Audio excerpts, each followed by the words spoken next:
وعلى جسده في الأجساد وعلى قبره في القبور وعلى آله وصحبه وبارك وسلم. سبحان ربك رب العزة عما يصفون وسلام على المرسلين والحمد لله رب العالمين.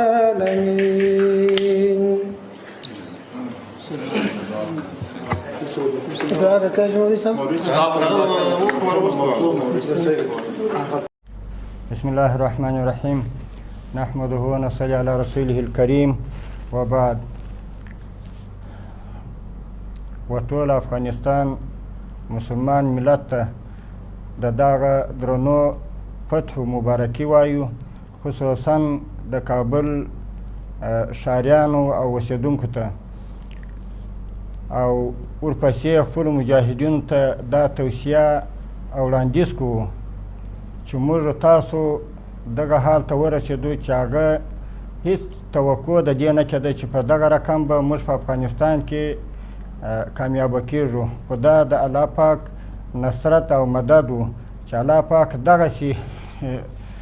فتوحات او دغسې کامیابیانې چې په دنیا کې یو مثل نشته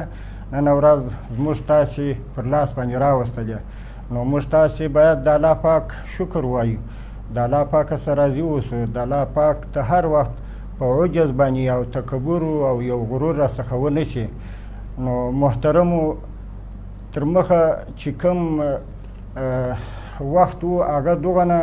مسؤلیت موږ تاسې ته نه راجع کېدی لکه اوس، ځکه اوس موږ تاسې د امتحان او د ازمایښت وخت راغلی، ځکه اوس موږ تاسې په دې باندې مبتلا کېږو، ځکه ورځ په ورځ به په دې کې موږ اخته کېږو، ځکه چې موږ څنګه د خپل ملت خدمت او د خپل ملت امنیت او د دوی د ژوند د زندګۍ او د آرام او په آینده کې د اوسېدو اطمینان څه رقم ورکولی سو. نو ټولو ته دا اطمینان ورکوو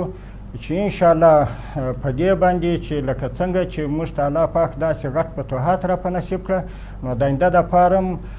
د ټول ملت ته موږ دا وینا کوو چې د دوی د امن امانو او د ښه ژوند د زندګۍ د برابرولو وس توان تر خپله طاقته پورې دا کوو چې دوی ته دغه د زندګۍ ژوند ور برابر کړو.